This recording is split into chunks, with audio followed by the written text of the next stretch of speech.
제가 청년부 목회를 할 때의 일입니다. 청년들이 주일날 예배를 드리는데 그 중에 한 자매가 예배를 정말 잘 드리는 거예요. 말씀을 들을 때도 온 마음으로 다 그 말씀을 듣고, 찬양을 할 때는 전심으로 찬양을 하고, 기도할 때도 정말 자기의 생을 다 걸어 기도하고, 봉사도 잘하고 예배를 너무 잘 드리는 거예요. 근데 어느 날은 그 자매가 저한테 상담을 요청해 왔습니다. 목사님, 저 신앙에 고민이 있어요. 그래서 너 같은 내 고민이면 내가 당장 들어줄게. 뭐냐 그랬더니 그 친구가 주일 성수하는 문제에 대해서 고민이 있다는 거예요. 제가 속으로 그랬죠. 아니, 내가 보기에는 주일 성수를 제일 잘하는 아이인데 이 아이가 뭐가 문제일까 싶어서 그래, 이야기해봐라 그랬더니 그 아이 얘기가, 그 아이는 대학병원에서 간호사로 일을 해요. 근데 간호사가 3교대로 일을 하니까 이게 주일날 예배 시간에 예배를 못 드리고 병원에서 근무를 해야 되는 날이 있는 거예요. 그러니까 그런 날이 오면 아무리 근무를 바꾸려고 해도 안 되는 날은 자기가 이제 병원을 가야 되는데, 그날은 너무나 마음이 아프다는 거예요. 내가 여기 있으면 안 되는데, 내가 하나님 앞에 예배해야 되는데, 우리 아버지는 신실한 안수 집사님이고 우리 어머니는 참 열심히 봉사하는 권사님이고, 나도 우리 청년부 임원인데 내가 열심히 가서 지금 예배해야 될 시간에 이렇게 병원에 있으면 안 되는데, 이런 마음이 자꾸 든다는 거예요. 그래서 저한테, 목사님, 제가 주일 성수를 잘 못해요. 어떻게 하면 좋을까요? 라고 저한테 물어봤어요. 제가 뭐라고 그랬을까요? 그만두라고 그랬을까요? 제가 그랬습니다. 그 친구 이름이 민경인데, 민경아, 너는 지금 굉장히 주일 성수를 잘하고 있다 라고 했어요. 근데 이 친구가 눈이 동그래졌어요. 아니, 목사님, 제가 지금 주일 성수를 못해서 왔는데, 주일 성수를 좀 하고 싶어서 왔는데 목사님 저한테 그렇게 말씀하시면 어떡해요? 좀 잘 좀 얘기해 주세요. 그래서 제가, 그래, 잘 얘기하고 있어. 너는 지금 주일 성수를 참 잘하고 있다 그랬어요. 여러분, 주일 성수라는 게 뭘까요? 주일을 거룩하게 지키는 것, 하나님 앞에 예배하는 삶으로 살아가는 것이 뭘까요? 제가 얘기했습니다. 얘야, 그러면 주일날 예배해야 되니까 모든 간호사들이 다 병원에 안 있고 교회 가서 예배드리면 환자들은 어떡하니? 그 환자들은 누가 약을 처방하고, 누가 약을 주고, 누가 주사를 놔주고, 누가 그분들을 돌봐주지? 그러면 경찰관들은 주일날 다 경찰들이 예배하러 가면 누가 도둑을 잡고 누가 사회를 지키지? 아마 사회가 엉망이 되지 않겠니? 소방관들은 어때? 예배하는 시간에는 불 안 끕니다. 우리는 전적으로 예배합니다. 그러면 소방관들이 만약 그러면 사회는 어떻게 될까? 아마 엉망진창이 되지 않겠니? 하나님께서 이 사회가 잘 돌아갈 수 있도록 많은 사람들에게 직분을 주셨는데, 그 직책을 주셨는데, 그 가운데서 너에게 주어진 그 주일날 너에게 주어진 그 시간의 책무가 만약에 근무하는 거라면, 그래, 근무를 해라. 그런데 근무를 하되 그 시간에 예배하는 마음으로 해라. 그러면 너는 주일 성수를 잘할 수 있다. 병원에 가서 근무할 때 주일날 만약에 이 오전 시간 예배하는 시간에 근무를 하게 되면 더 열심히 해라. 예배하는 마음으로 해라. 그래서 환자들이 간호사 선생님 오늘따라 왜 이렇게 우리한테 잘해주세요? 아니, 일요일 오전에만 되면 얼굴에 빛이 나. 왜 이렇게 열심히 해요? 왜 이렇게 헌신적으로 해요? 그러면 저는 지금 예배하는 마음으로 합니다. 하나님 앞에 나와서 예배하는 마음으로 제가 봉사를 하기 때문에 그래요 라고 말해 주어라. 그래서 그 사람들에게 주일날 네가 하나님을 만나는 게 얼마나 소중한 일이고 얼마나 너의 삶을 변화시키는 중요한 일인지를 꼭 말해 주어라 라고 이야기했어요. 그러면 너는 주일 성수를 잘하는 거다. 하나님은 너의 삶을 보시고 기뻐하실 거다. 그러니까 마음 놓고 열심히 해라 그랬어요. 그랬더니 이 친구가 그때부터 정말 근무를 열심히 했어요. 그래서 그 병원에 소문나는 아주 훌륭한 1등 간호사가 됐어요. 게다가 이 친구가 그때부터 예배를 얼마나 열심히 들었는지 몰라요. 여러분, 나이트 근무를 하면 밤 10시에 출근해서 새벽 6시에 끝납니다. 밤을 꼬박 셉니다. 6시에 끝나고 집에 오면 몸이 천근만근이에요.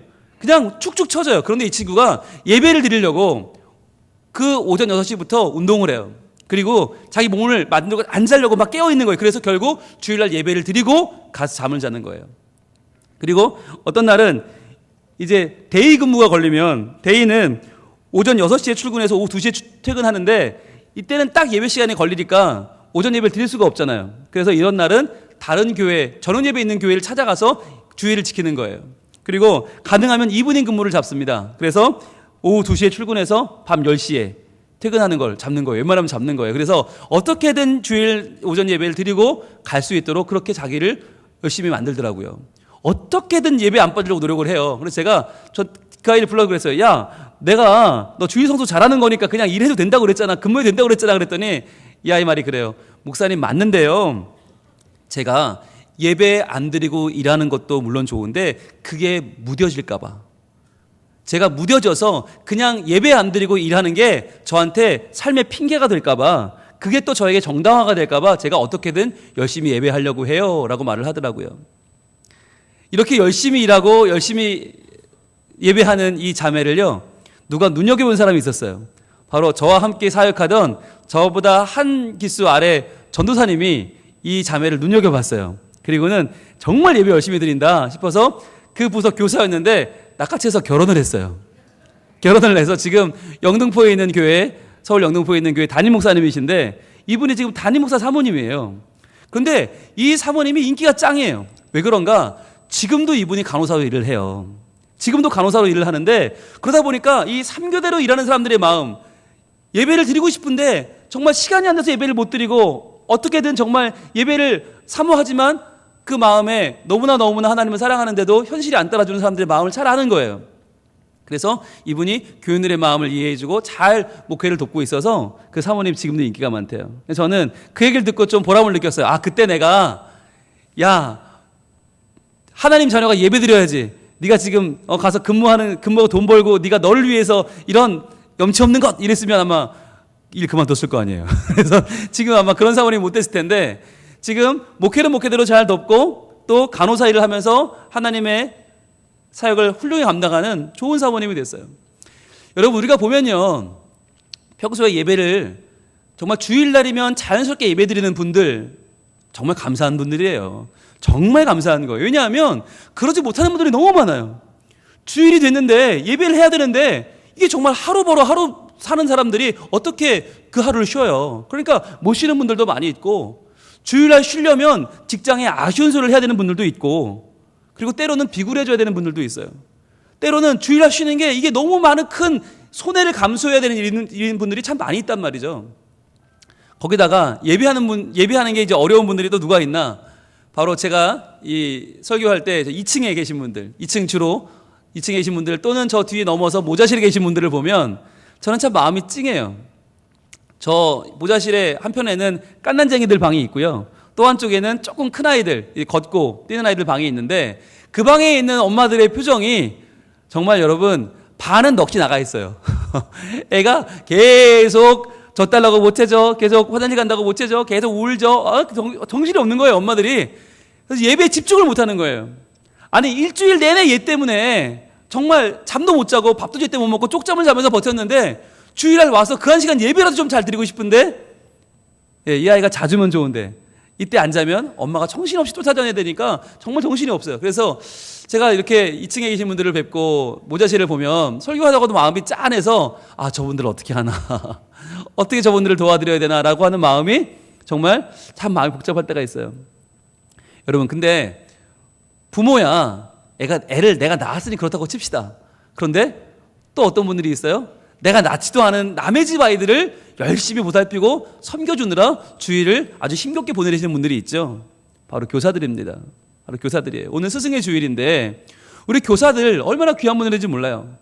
그렇잖아요. 어떻게 보면 그분들이 지금 같은 시간에, 이 시간에 각 부서에서 수고해주고 계시기 때문에 우리가 마음 편히 예배하는 거 아니에요.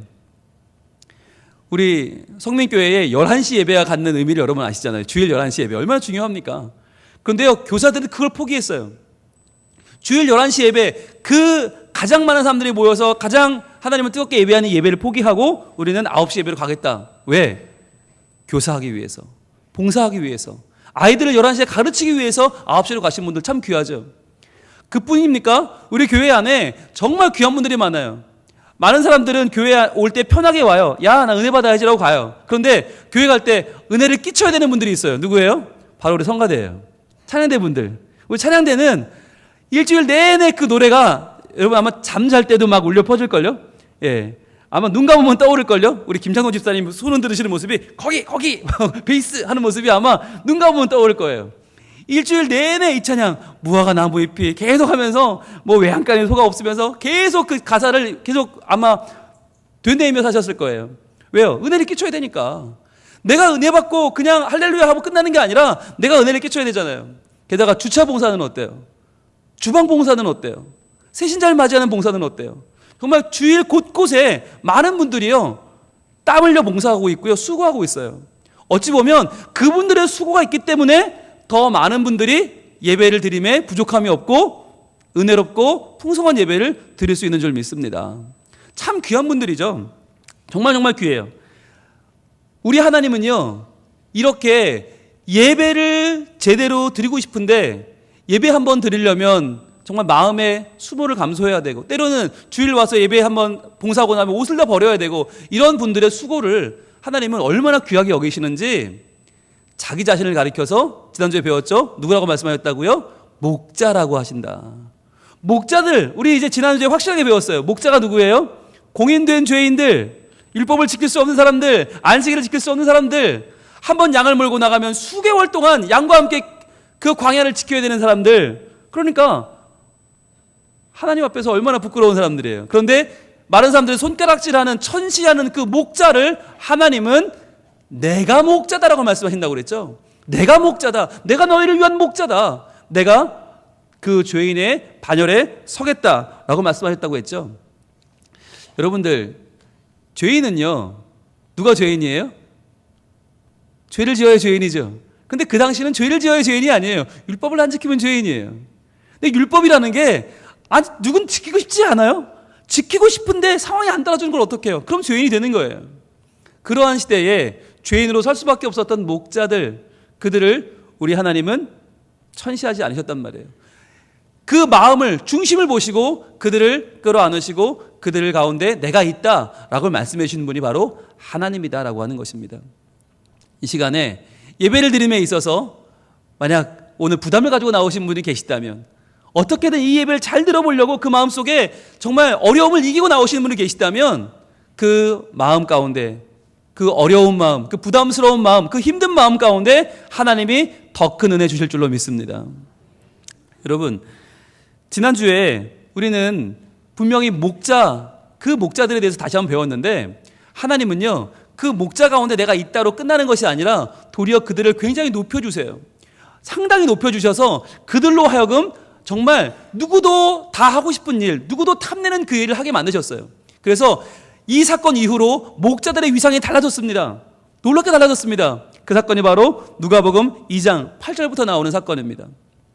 누가복음 2장 8절은 예수님께서 이 땅에 태어나셨다고 하는 것을 증언하는 증인으로 하나님이 누군가를 사용하셨어요. 그런데 이 사람들이 놀라운 게 여러분 지난주에 배웠어요. 목자는 증인이 될 수 없어요. 목자는 예배도 안 드리는 것들, 안식일도 안 지키는 것들, 그래서 공인된 죄인 예배의 증인으로 쓸 수 없고 재판의 증인으로 쓸 수 없는데 그들을 하나님은 누구로 쓰셨는가? 바로 예수님이 탄생하셨다고 하는 증인으로 부르신 거예요. 볼까요? 누가복음 2장 8절입니다. 그 지역의 목자들이 베들레헴이죠. 밤에 밖에서 자기 양떼를 지키더니 그랬어요. 밤에 잠도 못 자고. 여러분 이스라엘 광야가 일교차가 굉장히 심해요. 낮에는 찌른 듯한 사막이지만 밤이 되면 얼어 죽을 정도로 추워요. 근데 그 밤에 자기의 몸 하나 간수하지 못하면서도 그 양들을 위해서 한쪽 눈을 감고 한쪽 눈을 뜨고 밤새 그 뜬 눈으로 양을 지키는 목자들, 그 불쌍한 사람들, 지금으로 치면 누구예요? 야간 노동자들, 밤낮이 바뀐 사람들, 교대로 일하는 사람들, 어떻게 보면 88만 원 세대, 알바 뛰는 세대, 이러한 세대인 이 목자들에게 어떤 일이 벌어졌는가? 바로 9절입니다. 주의 사자가 곁에 서고 주의 영광의 그를 두루 비춤에 크게 무서워하는지라. 무섭죠? 목자들이 이런 경험을 받겠어요? 말도 안 되는 일이 벌어진 거예요. 그 미천한 목자들 앞에 주의 사자가 나타나고 주의 영광이 그들을 두루 비추는 거예요. 와, 아마 스포트라이트가 쫙 비치는 그런 굉장한 무대 앞에 선 느낌일 거예요. 여러분 그런 경험 해보셨어요? 저도 못 해봤어요. 그런데 목자들 앞에 지금 어마어마한 하늘의 영광이 비치고 있는 거예요. 와, 이게 무슨 일이야? 무슨 일이야? 무섭죠? 와, 야, 이거 우리 큰일 나는 거 아니야? 벌 받는 거 아니야? 그러고 있는데 10절입니다. 천사가 이르되 무서워하지 말라. 자, 이제는 너희는 무서워하지 않아도 된다. 너희는 죄인이 아니야. 너희는 하나님 거룩한 영광 앞에서 죽어야 될 죄인이 아니라 너희는 이제 쓰임받을 증인인데, 보라, 내가 온 백성에게 미칠 큰 기쁨의 좋은 소식을 너희에게 전하노라. 자, 목자들한테 무슨 소식을 전한다고요? 큰 기쁨의 좋은 소식. 그것도 온 백성에게 미칠 큰 기쁨의 좋은 소식을 전한다는 거예요. 여러분, 옛날에 요 고대 목자들에 대해서 잘 알고 있던 사람이 누구냐? 바로 이솝이라고 하는 사람입니다. 이솝은 노예 출신이거든요. 그 당시에 신문사회를 잘 알고 있어요. 그 이솝이 쓴 동화 가운데 목자가 나오는 동화가 있죠. 바로 양치기 소년이라는 목자입니다. 이 동화예요. 양치기 소년 내용은 아시잖아요. 양이 이렇게 놀고 있는데 목자가 보니까 한 번 올라가면 몇 개월씩 있으니까 얼마나 심심해요. 얼마나 심심하겠어요. 그러니까 악기 연주도 한두 번이지, 시 쓰는 것도 한두 번이지. 그러니까 심심하니까 이 양치기 소년이 에이, 한번 사람들 골탕이나 먹어보자. 그리고는 늑대가 나타났다. 그래서 사람들이 이러다가 말고 꽃게를 들고 낫을 들고 와, 어디야 막 쫓아왔어요. 그랬더니 거짓말인데. 그래서 아유, 저놈 저거 아유, 너 다시 그래 봐. 하고 내려갔다는 거잖아요. 근데 한번 해보니 재밌거든요. 그래서 또 한번 늑대가 나타났다. 그랬더니 사람들이 다 쫓아와서 어디 했는데 이번에도 거짓말이지롱, 속았지롱 했더니 사람들이 너 또 한번 그래 봐. 그러고 내려갔다는 거잖아요. 그런데 정말 늑대가 나타났어요. 그랬더니 양치기 소년이 쭈구리문 당해서 늑대가 나타났어요. 도와주세요. 그래서 밑에서는 잘한다. 그냥 아이고 저거 또 저러네 저거. 아이고 저건 저놈은 누가 물어도 안 가나? 그리고 그냥 그랬다는 거예요. 정말 물려갔다는 거 아니에요, 늑대. 자, 그 이야기를 이솝이 왜 이 이야기를 썼느냐? 그 당시 목자란 사람들에 대한 인식이 그랬다는 거예요. 양치기 소년 그러면 에이, 거짓말쟁이들. 몇 개월씩 약 몰고 사라지면 그 다음에는 양털이 얼마가 나왔는지, 몇 그램이 나왔는지, 그 중에 몇 그램을 주인에게 줬는지 알게 뭐예요. 양 젖을 얼마나 짰는지, 그 중에 얼마를 가지고 얼마를 지가 먹었는지 알게 뭐예요. 게다가 양이 몇 마리 태어났는지, 양이 몇 마리 늘어나야 되는지, 근데 몇 마리 쓱싹했는지 어떻게 알아? 그러니까 그 당시에 목자들 그러면 몇몇 목자들이 그랬겠지만 전부 싸잡아서 목자는 나쁜 놈들, 목자는 거짓말쟁이 그랬단 말이죠. 그런데 그 공인된 거짓말쟁이 양치기 소년에게 뭘 주는 거예요? 온 백성에게 미칠 큰 기쁨의 좋은 소식을 전하는 거예요. 이걸 누가 믿겠냐고요. 아무도 안 믿을 소리를 지금 목자에게 주는 거예요. 지금 하나님이 뭘 해주시는 거예요? 그들의 말의 무게를 바꿔주시는 거예요. 그들의 삶의 무게를 바꿔주시는 거예요. 이제 너희는 거짓말쟁이가 아니고, 이제 너희는 입만 열면 거짓말인 양치기 소년이 아니라 하나님의 큰 기쁨의 좋은 소식을 전하는 복음의 전도자가 될 것이다. 그들의 삶을 바꿔놓는 거죠. 자, 그 다음 21절입니다. 오늘 다윗의 동네에 너희를 위하여 구주가 나셨으니 곧 그리스도 주시니라. 자, 누구를 위해서? 너희를 위하여 구주가 나셨다는 거예요. 너희가 누군데요? 공인된 죄인, 아무도 귀히 여기지 않는 사람들, 자기 부모도 나를 버렸다고 고백하는 그 목자들이 그 처참한 신분을 하나님은 너희를 위하여 구주가 나셨다는 거예요. 곧 그리스도 주시니라. 12절, 너희가 가서 강보에 쌓여 구유에 누워있는 아기를 보리니 이것이 너희에게 표적이니라 하더니. 자, 너희가 가야 돼. 목자들아, 너희가 증인이야. 너희에게 표적이 있을 거야.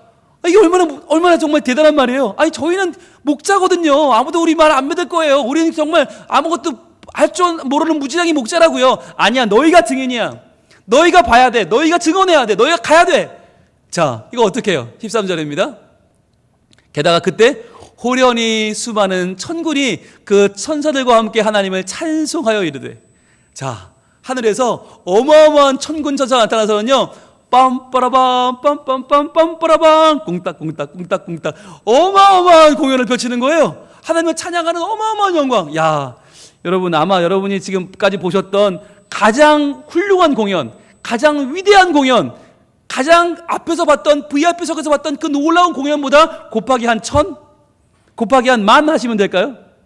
아마 여러분이 봤던 가장 웅대한 공연, 제 기억은 예술의 전당에서 봤던 기억이 있고요. 그리고 세종문화회관 봤던 기억이 있는데 아마 그거보다 훨씬 더 말도 못하게 아름다운 광경을 하나님 펼쳐 보여주시면서 그들의 놀라운 삶을 축복하시는 것입니다. 마치 그들이 대단한 국위를 선양한 사람들처럼 그들을 높여주시는 것입니다. 그들을 너무너무 존중해 주시는 것입니다. 너희가 이러한 축복을 받을 자격이 있다는 거예요. 그러면서 뭐라고 합니까? 14절입니다. 지극히 높은 곳에서는 하나님께 영광이요 땅에서는 하나님이 기뻐하신 사람들 중에 평화로다 하니라. 예수님이 태어난 것은 하늘에는 영광이요. 자, 땅에서는 누구라고요? 너희들이 누구라고요? 하나님이 기뻐하신 사람들. 자, 이제는 목자들의 이름이 완전히 바뀌는 거예요. 이제는 그냥 아이고 저 목자 놈들, 저 나쁜 놈들이 아니라 하나님이 기뻐하신 사람들. 바로 너희들 가운데에 평화가 임할 것이다. 진정한 평화. 이제 더 이상 삶이 너무 힘들고 괴로워서 율법을 법에서 예배를 못 드려서 아파하고 눈물 짓고 버림받는 그러한 가냘픈 삶, 팍팍한 삶이 아니라 너희에게 평화가 임한다라고 선포하는 거예요. 그래서 그 다음 말씀입니다. 15절 이렇게 이어집니다.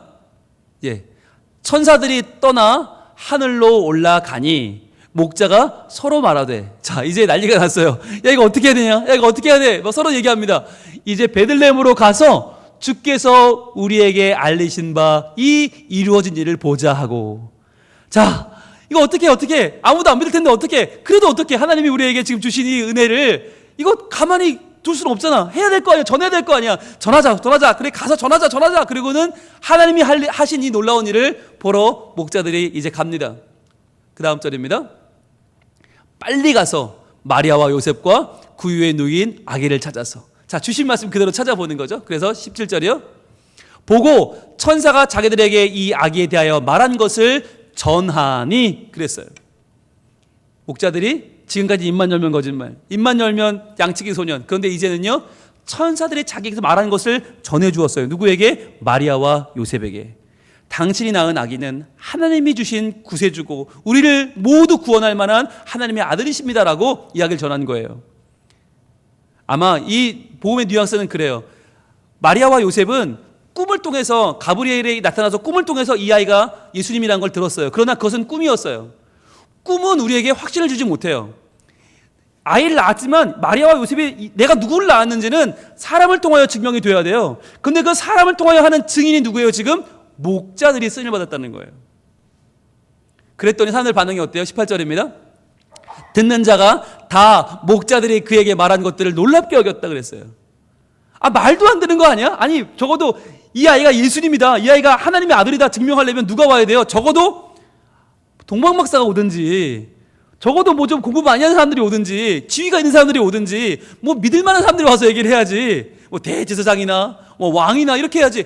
아무것도 아닌 미천한 사람들, 목자들이 와서 그 아이는요 하나님의 아들이 맞아요, 확실해요, 우리가 들었어요 라고 증언을 하니까 사람들이 놀라요. 아니, 어떻게 목자가 저런 말을 하지?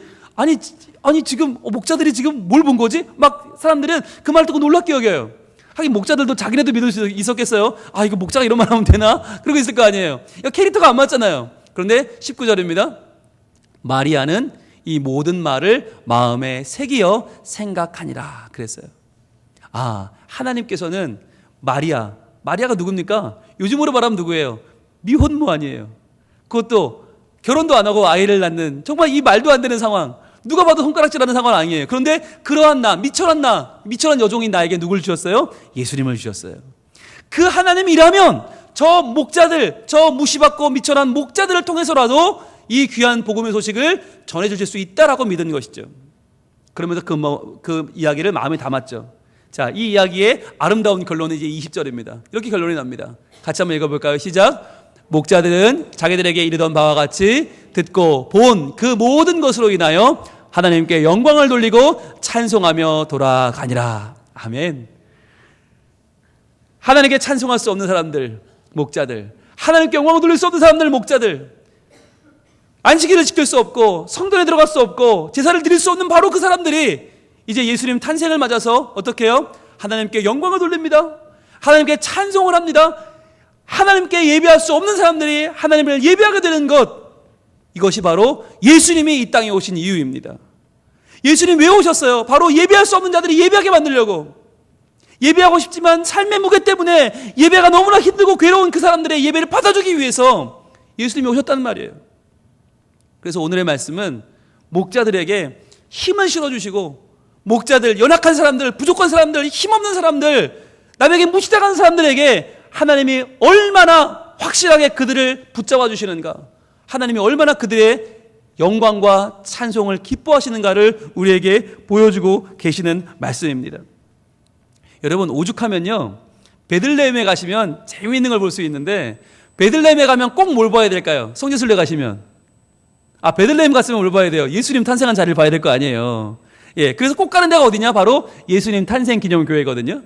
근데 예수 탄생 기념교회, 사람들이 바글바글해요. 근데 그 바로 옆에 뭐가 있나? 바로 옆에 목자들의 들판 교회가 있어요. 목자들의 들판 교회. 바로 목자들이 천사에게 그 영광을 보고 아기 예수가 태어난다, 가서 전해라 이야기를 들었던 바로 그 자리가 목자들의 들판 교회예요. 근데 그 당시의 정서로는요, 구세주 탄생 교회 옆에 목자들의 들판 교회가 있는 게 이게 상상이 안 되는 일인 거예요.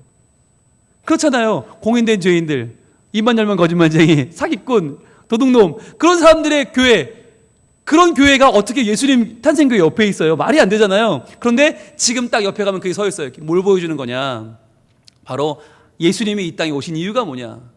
이름난 사람들, 떵떵거리는 사람들, 마음껏 예배할 수 있는 그 사람들이 아니라 예수님이 오신 이유는 예배할 수 없는 사람들, 예배가 벅찬 사람들, 마음이 아픈 사람들, 예배를 드리고 싶어도 그 마음이 너무나 지금 해결되지 않은 문제들 때문에 갑갑해서 예배 드리면 예배가 안 될 것 같고, 눈만 감으면 눈물이 터지고, 정말 어떻게 해야지 가슴만 쥐어뜯다가 예배실을 떠나는 바로 그 사람들을 위하여서 주님이 오셨단 말이에요.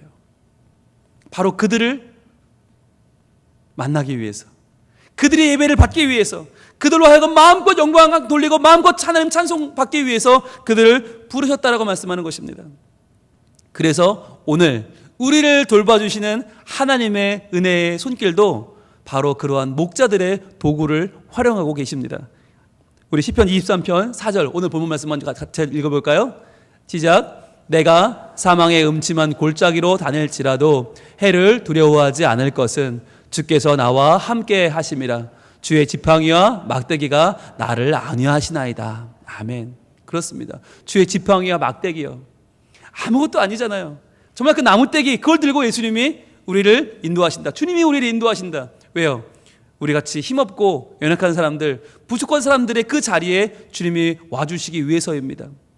주님이 지팡이와 막대기를 우리를 인도하시는데, 우리가 지난 어버이 주일날 이야기 나눴어요. 가정을 위하여 보내주신, 가정을 바른 길 가라고, 가정에서 어떤 위험에서 극복하라고 주신 지팡이와 막대기, 가정에서 누구라고요? 바로 부모님이었습니다. 아버지, 어머니였습니다. 그렇다면 우리 교회는 누굴까요? 교회에는 하나님이 누구를 교회가 교회되게 하는 지팡이와 막대기로 주셨을까요? 우선은 교사들입니다. 교사들. 정말 주일날 교회 오기가 부담스럽고 아이들의 얼굴을 떠올리면서 뭘 가르쳐야 되지, 어떻게 은혜 끼쳐야 되지 부담스럽게 교회를 오는 교사들, 그리고 우리 찬양대원들, 찬양을 은혜 끼치기 위해서 목도 관리해야 되고요, 잠도 일찍 자야 되고요, 목에 안 좋은 건 먹어도 안 되고요, 일주일 내내 이 찬양을 위해서 몸과 마음을 준비하는 분들, 그리고 우리 식당 봉사하는 귀한 분들, 하루 종일 주일 보내고 나면 옷을 다 배려해야 되는 분들, 그리고 주차 봉사하는 분들, 늘 그 땡볕 아래에서 그 무더위 가운데 고생하시면서 그러나 교회 하나하나의 예배를 위해서 봉사하는 그 손길들, 그리고 교회 곳곳에서 숨어서 봉사하는 분들. 여러분, 이 PPT가 돌아가는 것도 누군가는 봉사하고 있기 때문에 돌아가는 거고요, 음향도 누가 만지고 있고요, 조명도 누가 만지고 있고요, 냉난방도 누가 만져야 되고요, 이거 하나하나, 여러분이 주일날 가는 화장실 그 휴지도 누가 걸어놔야 되는 거고요. 정말 우리 교회 안에는 이 예배 한 시간을 잘 드리기 위해서 너무나 많은 손길들이 너무나 많은 자리에서 자기 역할을 잘 감당해주고 계세요. 실은 그분들이 우리 교회가 교회되게 하는 지팡이와 막대기인 줄 믿습니다.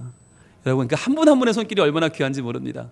그 한 분 한 분의 손길, 게다가요, 그 중에서도 오늘 스승의 주일을 왜 지키냐면, 주차 봉사하는 분들은요, 주차 봉사 하다 보면 눈을 마주쳐요. 저분이 주차 봉사 하시는구나 알 수 있어요. 그리고요, 식당 봉사하는 분들도요, 주방 봉사하는 분들이 이렇게 안에 보면 보여요. 밥 퍼줄 때 조금 많이 해주시죠, 좀 더 주시죠, 그러면 그냥 드세요, 얼굴이 보여요. 그런데 교사는요, 10년 교사에도요, 사람들이 몰라요. 어디서 뭘 하는지 몰라요. 15년 교사에도 누가 어디서 뭐 하는지를 몰라요. 아니 우리 교회 다니긴 다녀요. 그래요. 맨날 보이지 않는 곳에서 애들과 함께 씨름하니까 교인들이 몰라요. 그래서 오늘 스승의 주일을 맞아서 여러분들 오늘 주보에 간지로 넣어드렸어요. 이분들이 지금 교사들입니다. 이분들이 여러 부서에서 여러분의 자녀를 위해서 지금 희생하고 봉사하고 있습니다. 이분들 여러분 많이 위해서 기도해 주세요, 축복해 주세요 라고 한 뜻으로 여러분 간지를 넣어놨습니다. 여러분 그 간지를 보시면서 집에서 우리 아이 담임 선생님만 기억하지 마시고 우리 아이 부서에 이런 분들이 있구나, 또 다른 부서에 이런 분들이 있구나, 얼굴을 보시면서 하나님 이분들이 드리는 예배를 받아주시고 온전케 하여 주옵소서 축복하는 마음으로 여러분 기도하시면 좋겠습니다.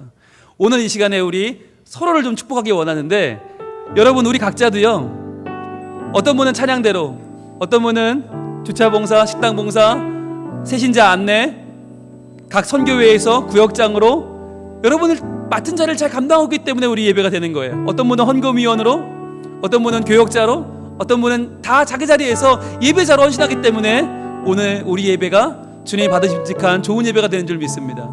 이 시간에 우리 함께 서로 한번 바라볼까요? 바라보면서 주님은 너를 사랑해 축복합니다. 주님은 너를 사랑해, 주님은 너를 사랑해, 우리를 사랑하신 주 널 사랑해. 주님은 너를 사랑해, 주님은 너를 사랑해, 우리를 사랑하신 주 널 사랑해. 자 우리 찬양 한번 할까요? 주님은 너를 기뻐해, 주님은 너를 기뻐해, 주님은 너를 기뻐해. 그 찬양 기뻐하십니다. 우리를 기뻐하신 주 널 기뻐해. 우리 지휘자와 반주자도 주님은 너를 기뻐해, 주님은 너를 기뻐해, 우리를 기뻐하신 주 널. 자 우리 2층 한번 가볼까요? 무자실과 2층. 주님은 너를 위로해, 주님은 너를 위로해, 우리를 위로하신 주. 우리를 위로하신 내 기도가 힘드시죠? 그러면 주님 위로하십니다. 주님은 너를 위로해, 주님은 너를 위로해, 주님은 너를 힘들고 외롭지만 그러나 예배하는 여러분 주님 위로하십니다.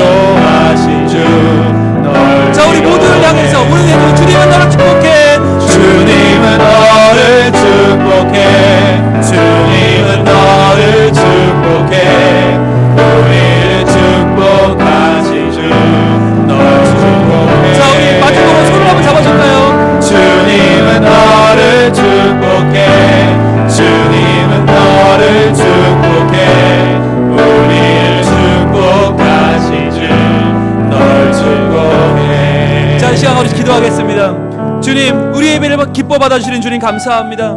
주님 때로는 너무나 예배하기가 힘들고 고달프고 마음의 부담이 크지만 그럼에도 저희들 끝까지 주의를 성수하는 백성 되게 하여 주옵소서. 삶 가운데에서 그리고 예배 가운데에서 전심으로 예배하는 자가 되게 하셔서 주님 우리를 통하여 영광 받아주시고 저희를 지치지 않게 하시고 힘내서 주님을 따라 살아가며 봉사하는 귀한 하나님 자녀 되게 하여 주옵소서. 주 한번 기도합니다. 주여 아버지 하나님 우리의 예배를 받아 주옵소서. 우리의 삶의 예배, 우리의 삶의 고백이 담긴 예배를 받아 주옵소서. 주여 우리가 봉사함을 통하여 우리가 하나님을 위하여 예배를 위하여 교회를 위하여 헌신함을 통하여 더욱더 우리의 죄이 높아지고 주여 우리의 교회가 예배다워지고 더욱 이 예배가 뜨거워지고 더욱 이 예배가 하나님 받아보니까 아름다운 예배가 될 줄로 믿습니다.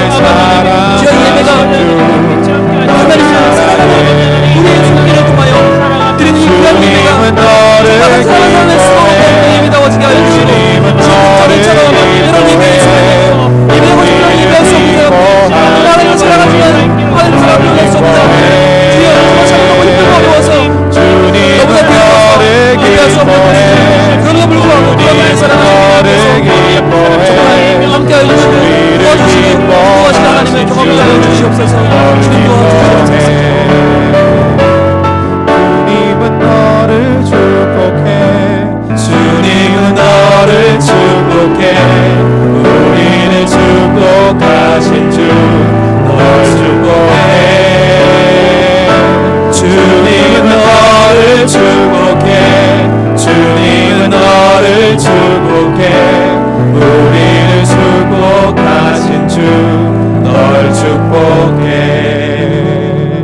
하나님 감사합니다. 때로는 목자들처럼 저는 예배하고 싶은데, 정말 누구보다 뜨겁게 예배하고 싶은데 예배할 수 없는 그런 답답한 날이 우리에게도 있지는 않습니까?